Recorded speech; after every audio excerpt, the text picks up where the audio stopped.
All right, people, it's official. Patrick Mahomes will never be the GOAT because Tom Brady. We discuss all that and more on the Super Bowl recap show.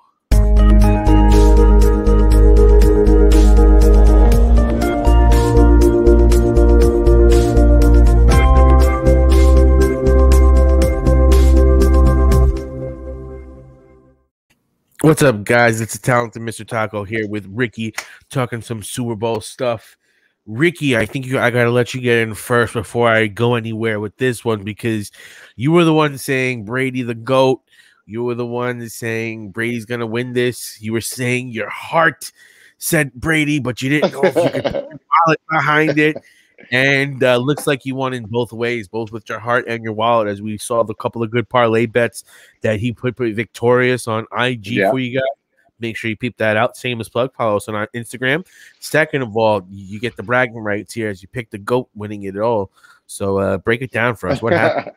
Like you said, to be honest, look, Brady won the MVP. It was going to happen. He had 4 yards, 3 touchdowns. Look, it was you can't argue those numbers. It's Brady. I get it. But it was the defense. You know, we all know it was Todd Bowles. He really, I can't believe the biggest stat to me is Patrick Mahomes did not throw a touchdown. That is crazy to me that he did not throw a touchdown in the Super Bowl. To me, that's the most daunting. I mean, you know, it pops right out. I think Bowles was the only defensive coordinator to stop the Kansas City Chiefs, right, from not getting a touchdown. So again, it really has a lot to do with the defense. But again, at the end of the day, it's Patrick Mahomes and go.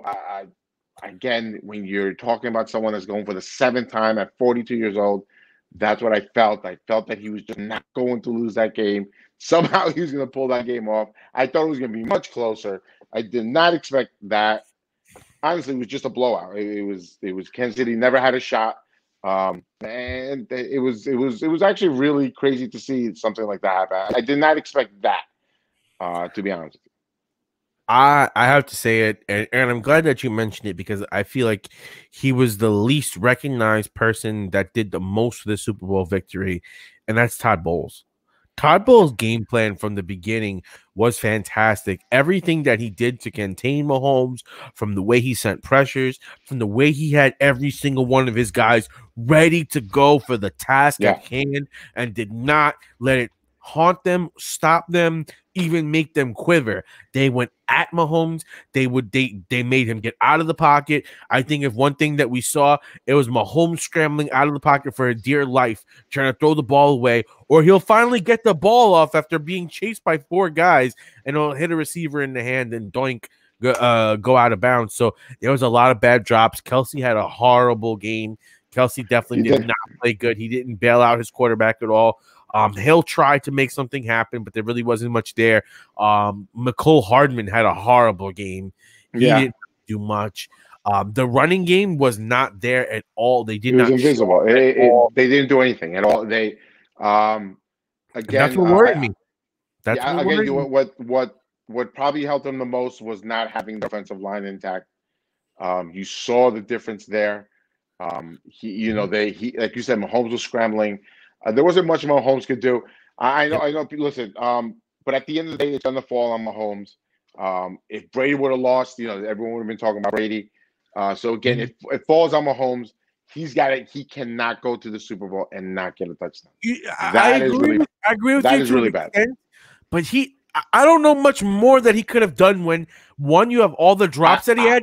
And I get it, but you still have to figure it out. He's got to figure it out. I'm sorry. How do you figure it out when it falls on him? But it falls on him. It can't fall on him. That can't fall. Yes, some of it does fall on him. He's getting the most slack for it. But I'm with you, but you can't. This is more of a situation where it's not blame on Mahomes, it's praise on Bowles. Because what Bowles basically did is he put him in a box. He said, "How are you going to throw on your back? You were throwing on your back." But we're living. So wait, hold on. hold You on. tell me this. Then hold on. If you're gonna blame Mahomes, but Mahomes is on his back, and when he throws it to receivers, they're I didn't dropping the blame ball. Mahomes. I said What more Mahomes does gets the blame. Mahomes do? What more Mahomes can gets the Mahomes blame. do? No, because Mahomes gets the blame because he does. It's end of story. He gets the blame. He's going to get the most slack. I look. I understand. I didn't see the tweets of ESPN, but I'm assuming they're ESPN tweets.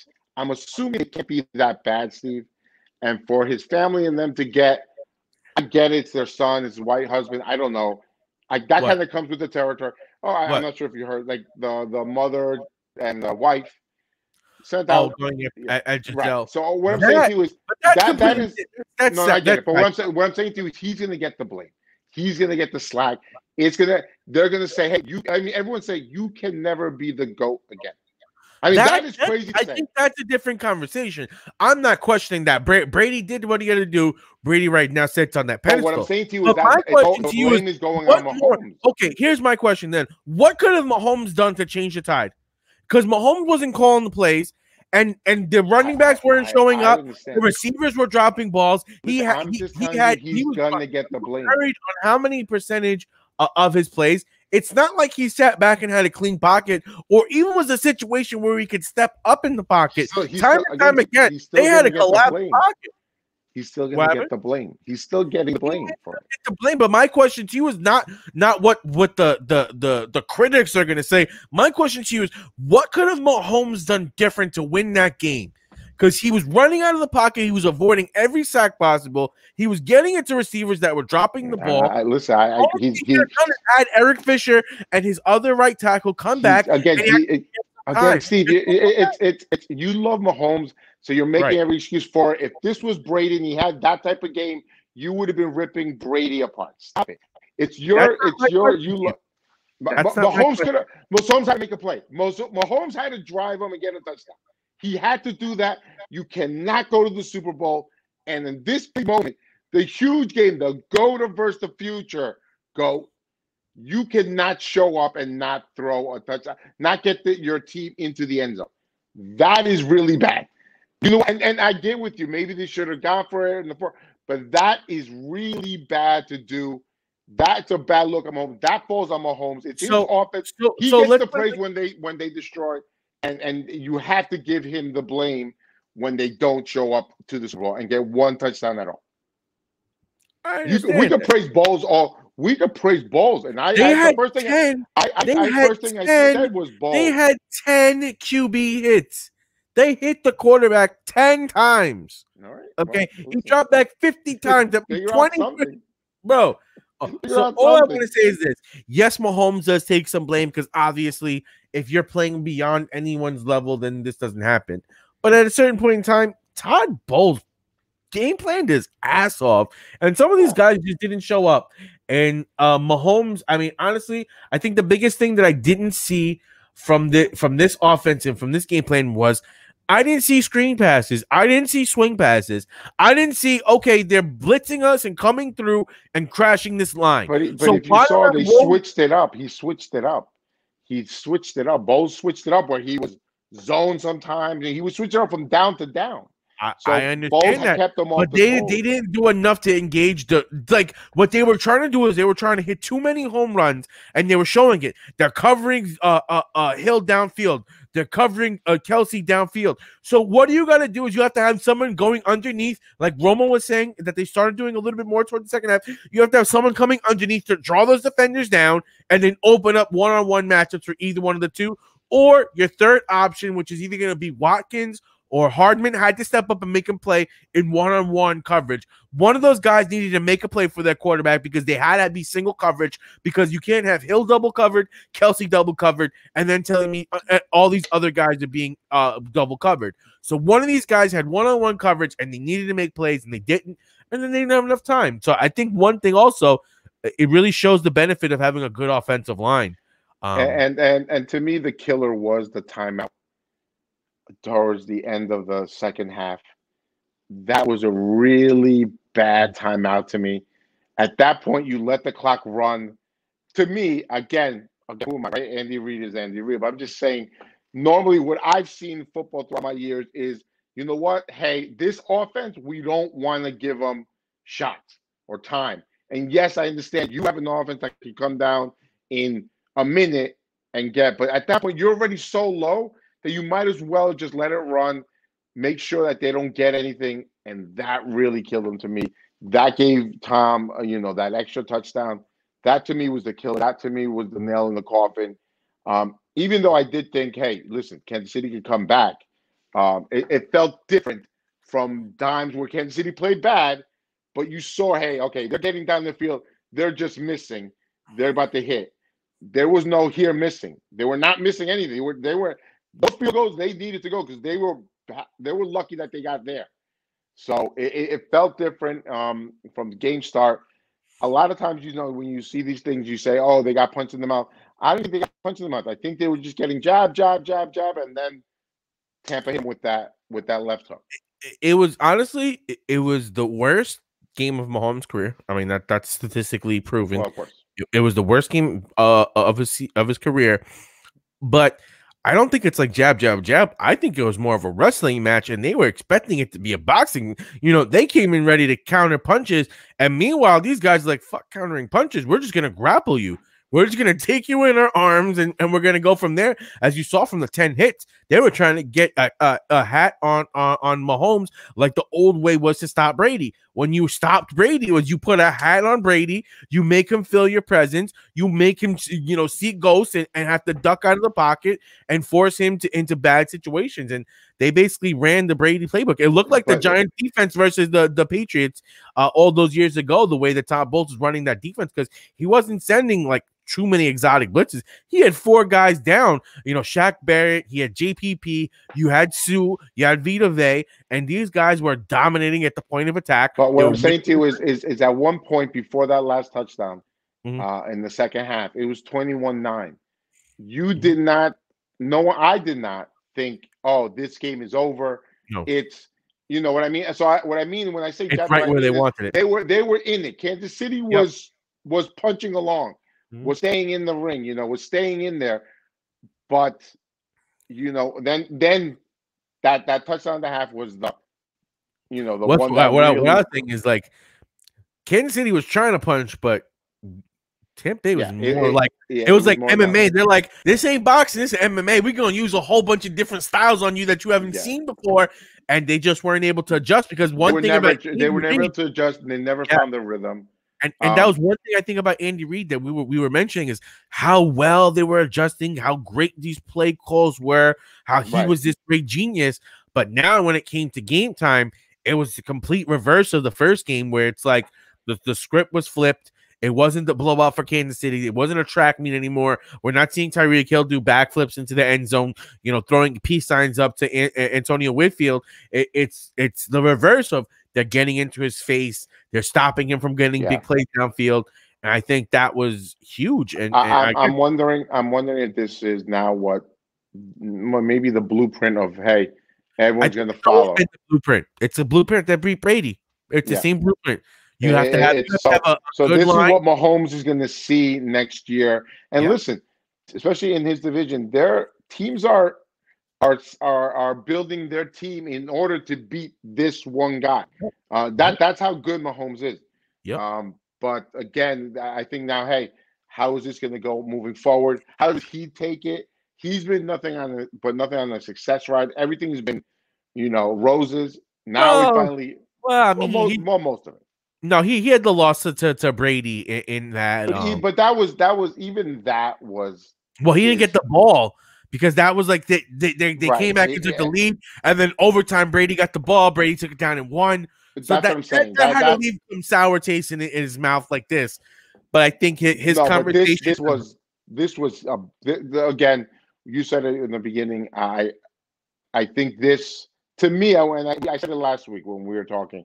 I said if Mahomes loses, that go talk is shut down. Yep. It is. Brady pretty much shut that down because you can't lose to the GOAT at 42, and they're talking about you being the GOAT, and you lose like this. Or you had to lose.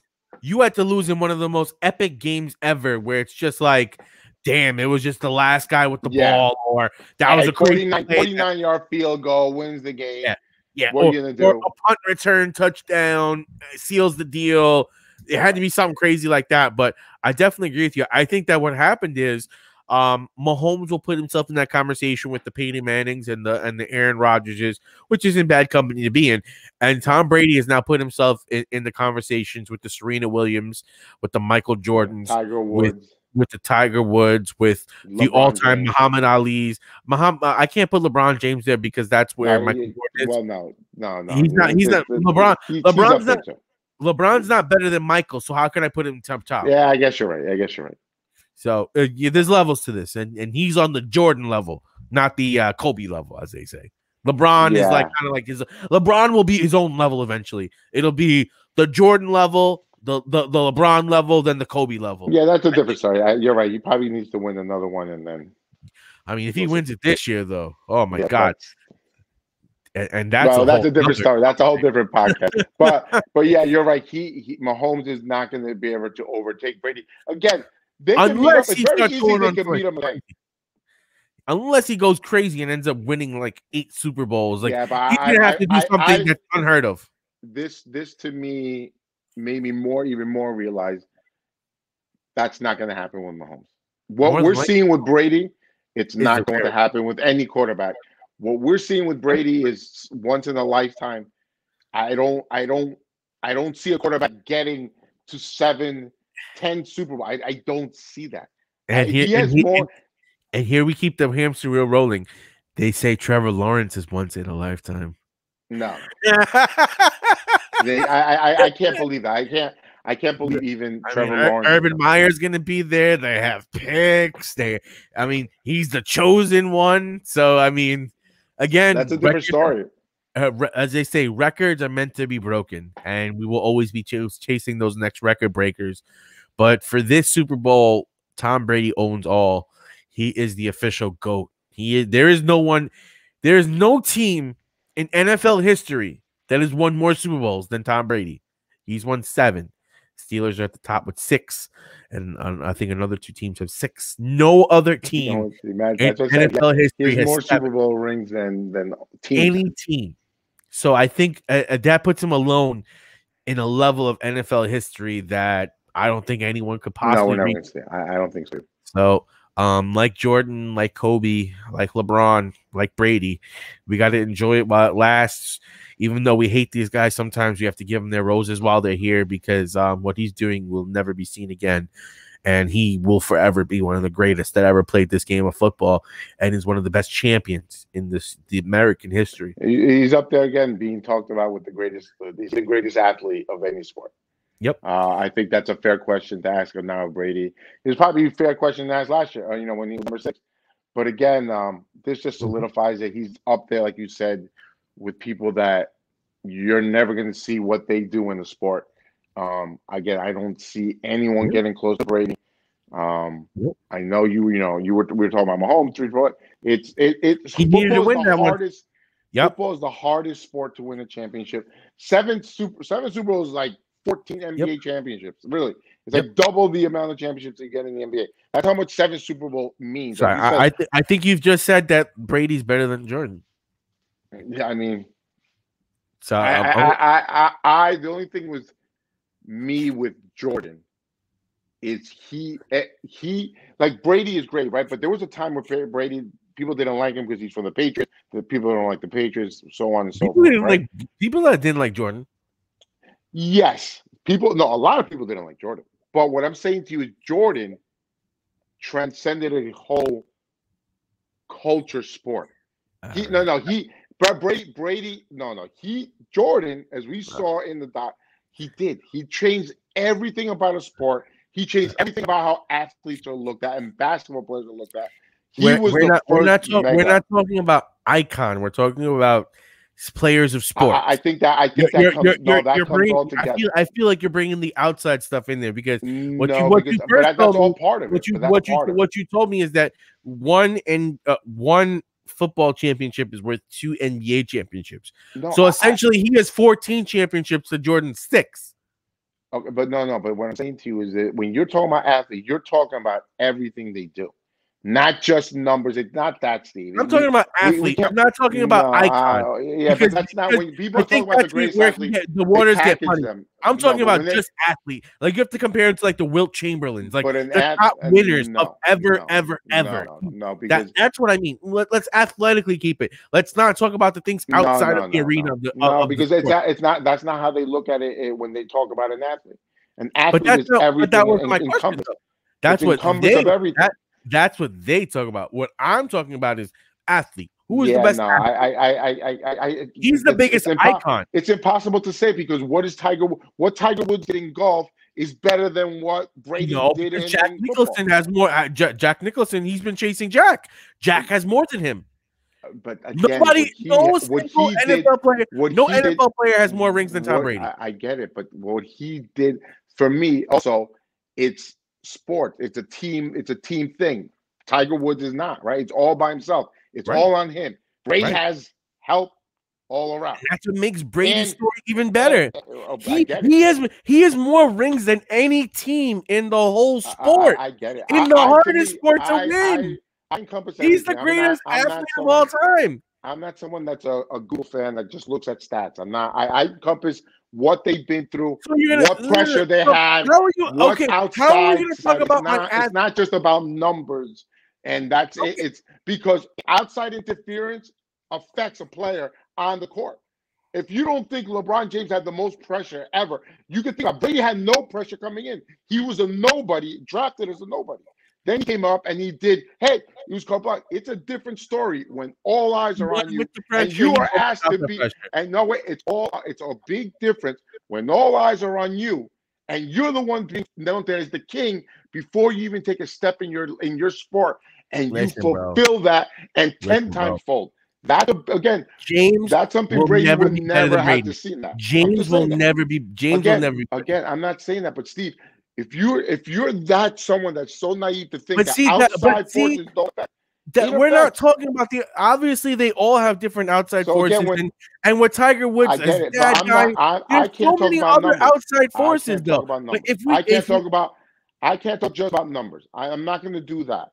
I'm not doing that. If you want to say that, then that's fine by your numbers. But I'm not. When I say athlete, it encompasses everything that they've been through, everything they had to go through, everything they started. It's everything to me. Yes, the numbers is what puts him in that category. LeBron is a better athlete than Brady, though. That's impossible by your own standard. LeBron just had a different route to go. Yes, like LeBron, I said, he had higher expectations. What makes LeBron? But what LeBron did, what you can say again? You want to talk about what Brady? No athlete has ever had the spotlight on LeBron like he's had from day one. You can't name any athlete in any sport. And that's something Brady can never talk about. The pressure is the way. No. And it's a different animal when you have never known the sport has been more focused on LeBron than any other sport. You can't name one. Coming into the league, he was it. King James. Does that make him a better athlete? Mentally, yes. You try to throw a free throw in the game, and the game is on the line. How much we talk about pressure. You go into a league and all that pressure. You can't separate the two. Brady had his pressure too, though. Pressure. I'm not Brady's had pressure too. But LeBron's had it from day one before he was in high school. He had that. Brady didn't have that. Since he was 15, LeBron had that. Brady never had that.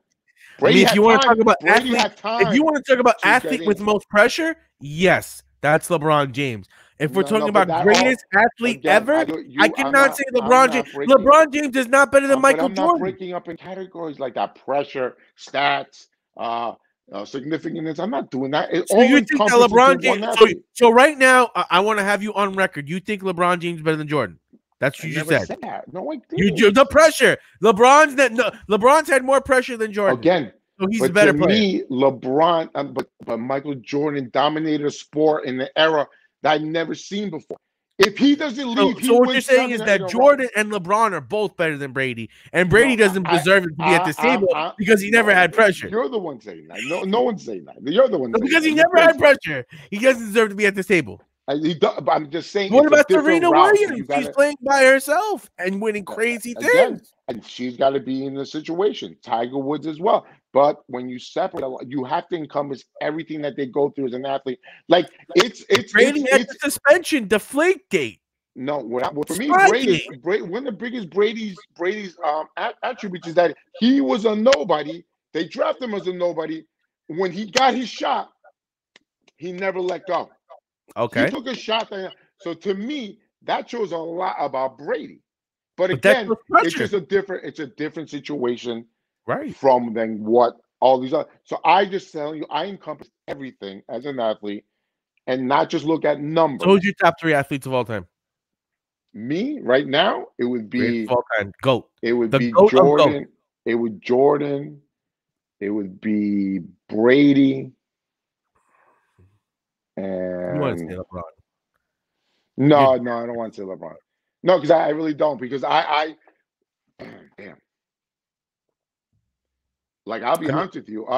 Mayweather is up there. I would probably put Serena Williams there because just what she did. Like, she won a championship while pregnant. Yeah. Like, that's fucking insane. Like, that's like just some GOAT level shit right there. Plus, she's one of the most winningest athletes of all time. Like you said, she came up with pressure. You know, her sister was already a champion. Her father had trained her in it from the jump. She was a prodigy. So it's not like she was someone, and she was playing a sport like tennis where obviously we know it's not the most inclusive. So we know she had to deal with a lot of behind the scenes pressure that we probably don't even know about. No, I mean, you know, just her. Yeah. If you know about her, you know her upbringing, everything, and again, and everyone. So my top 3. Yeah, my top 3 is probably going to be. I would say that I probably have to put Jordan number 1 just because he never lost to anyone in the championship. But I think that Brady could. So I think it's a tie between Brady and Jordan at this point. You got to put one. So don't forget. All right. So after everything I said, I have to go Tom Brady then because he has more championships than any franchise. That's not a bad. That's not. Yeah. I have him as 2 after what he did. 2 is probably Jordan and 3 is probably Serena. I bring up Mayweather. I know. Listen, I love boxing. I thought Mike Tyson at one point was one of the best fights I've ever seen. Because again, to me, Ali, of course, but I didn't watch Ali, so I'm not going to say, hey, Ali. I never really watched him fight, right?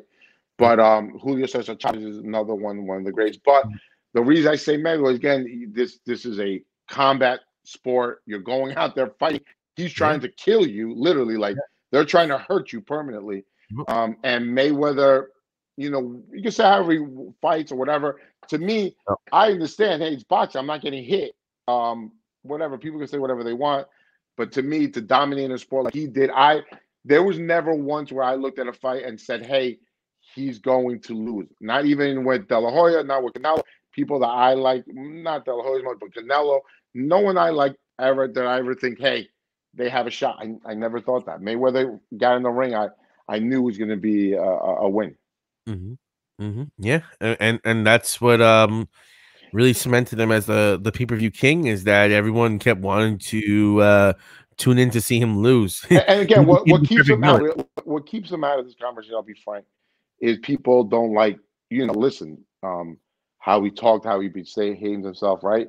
How he handled whatever his issues with his wife. I don't know exactly what went on, but that, those are big things. So plus people thought he was right, and a lot of people, right. So to me, he's not going to be in that conversation. I don't think that's completely fair, but I get it. Like you said, we encompass everything, and so I get it. You're not going to keep him in there. Tiger Woods had his up and down. It was really cool to see him coming back.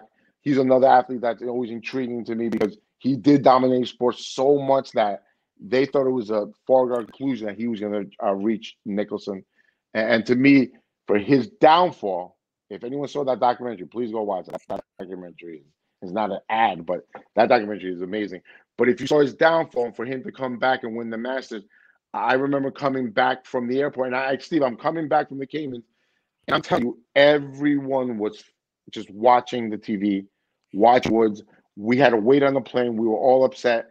The pilot kept giving us information, telling us Tiger's this, Tiger's one behind, he's back. He tied, and when they said he won, he cheered. So Tiger has that type of audience where he could captivate the whole world, America, our country, and anyone watching. Absolutely. And these are cool debates that we love to have.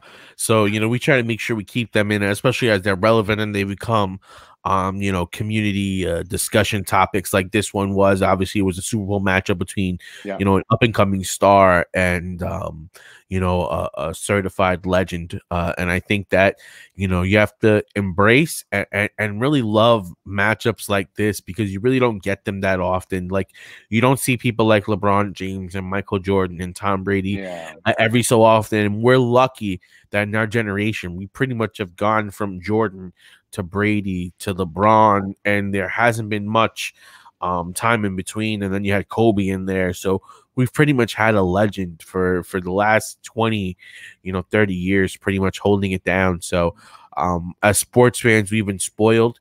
Once LeBron said, like he said, he doesn't know how much longer, but the game will tell him when it's time. He doesn't determine it. That just lets you know it's like, hey, eventually he's going to be out of the game. And that's yeah, something that NBA is going to be a new landscape, because you have guys like Durant, LeBron, especially LeBron, like Ricky said, the most pressure ever coming in. But he was SI cover when he was at high school delivering championships.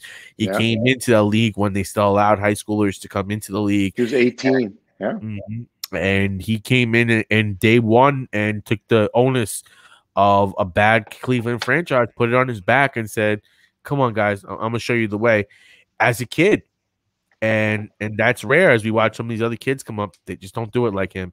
But those are all conversations for another time. yeah, Uh, we want to thank everyone for participating in the conversation by letting us know your comments below. Let us know who you think the GOAT is. Let us know where you think we messed up.